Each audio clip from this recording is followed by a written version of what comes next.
Do you hate marketing? Do you dread the idea of having to go out there and shamelessly self-promote your books and just crave that you could do what you love, just write and tell stories or share your knowledge, and man, if only someone else, they could just do all that marketing stuff for you, right? Is that what you want?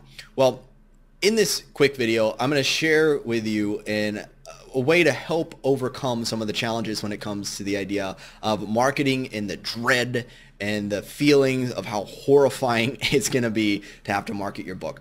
Because as we all know, you're going to need to market your book if you want to make sales, right? The book's got to get marketed somehow, whether it's you or someone else doing it. And here's the thing, though. Well, I'll start by this.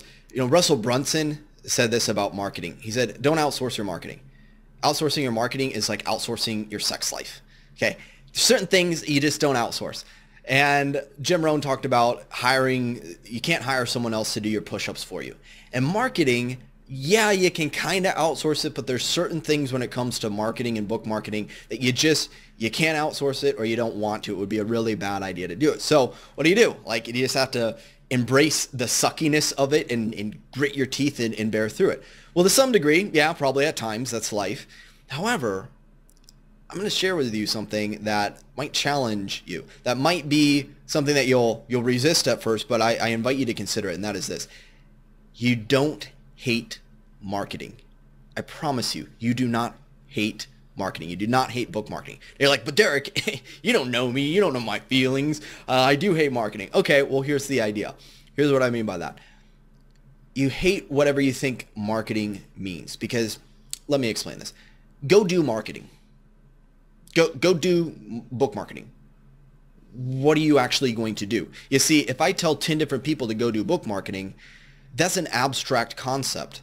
Marketing, it's a concept, it's a label. It's not an actual task that someone could like or dislike, right? So if I say go do marketing, one author, they might go send an email to their list. Another author might reach out to someone to get a review. Another author might work on their book description to make it more compelling. Another author might go set up an ad for their book, right?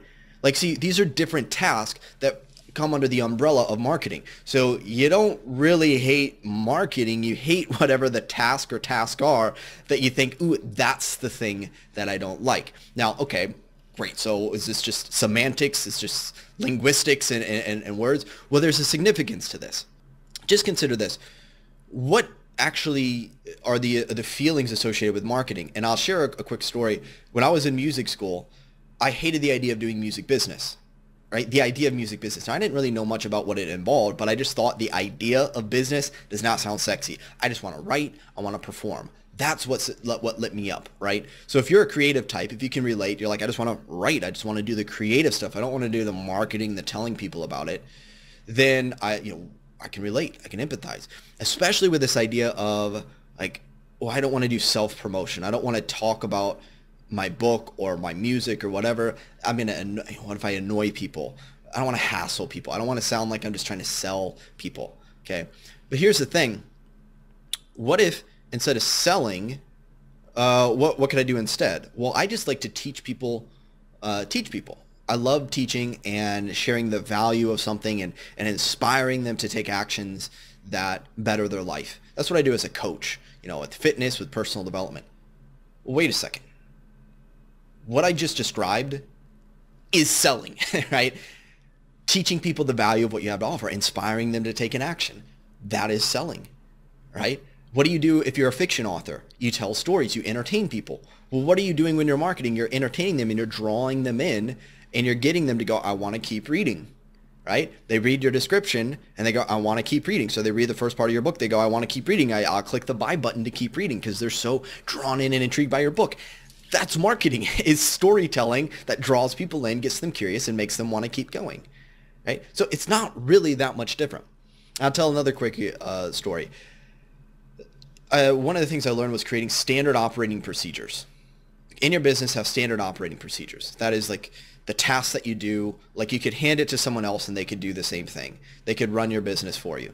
Right? It's like McDonald's, they have standard operating procedures. This is how you get the French fries, right? There's a certain, I'm guessing, a certain amount of time you put it in the fryer and a certain amount of salt that you put on and all that sort of stuff. It's a standard procedure, so even a teenager can learn how to do it. and follow it. I go, create standard operating procedures. I just want to put a gun to my head and blow my brains out at the thought of that. That's like the most boring thing ever. Like, what do I like to do?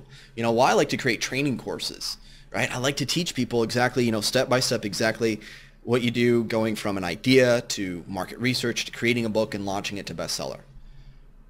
Here's the thing. That is a standard operating procedure. I had this aha moment where I was like, all the courses I've created, what I love to do, are actually forms of standard operating procedures. I just didn't call it that. I called it a training course, right? Create an onboarding training for someone. Onboarding, no, that doesn't sound fun. But my Amazon advertising training was actually used by companies with my permission to train their people on how to run ads. And that's when it hit me. I'm like, I've already created onboarding procedures for people. I just called it a training course. But it's the same thing. The very thing that I was dreading and resisting is actually what I love to do the most.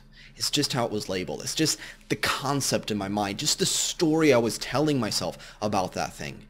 The actual task and doing it and how it was framed is actually something that I love. And I'm willing to bet it's probably similar for you. I'm willing to bet if you enjoy telling stories or if you enjoy teaching, the two basic core components of selling and sales and marketing, telling stories and teaching, oftentimes through storytelling or maybe more explicitly.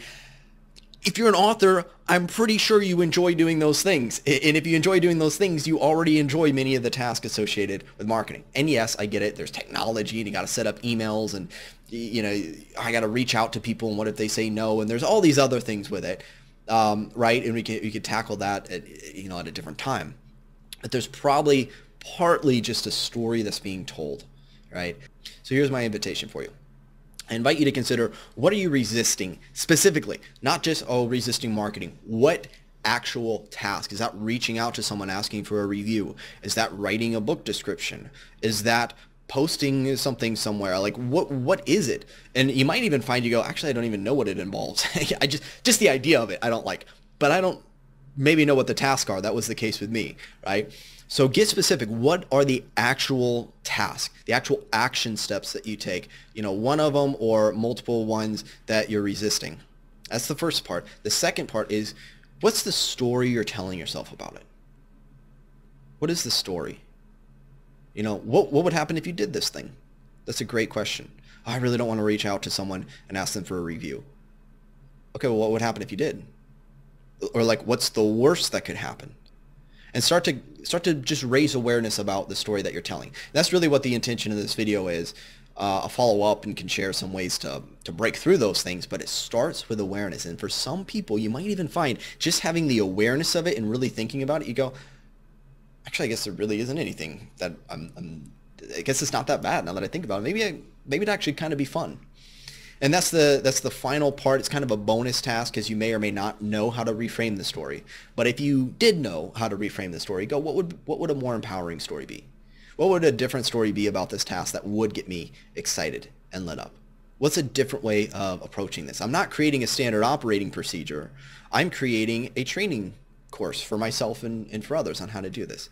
I'm not selling something. I'm just teaching people the value of it in a way that gets them excited about it. What's a different story that you could tell yourself that would actually have you excited about it? And I invite you also, please share it with me.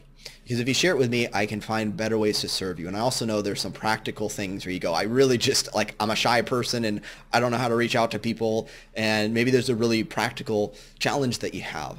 And in that case, if you share it with me, the more I can create trainings and contents and things that are going to help you break through those things. And if you don't absolutely fall in love with marketing, you'll at least learn to enjoy it at times, and it'll be more pleasurable, maybe even just a little bit more pleasurable than it would have been otherwise. So again, I invite you to consider, what are you resisting specifically? What specific task or tasks are you resisting?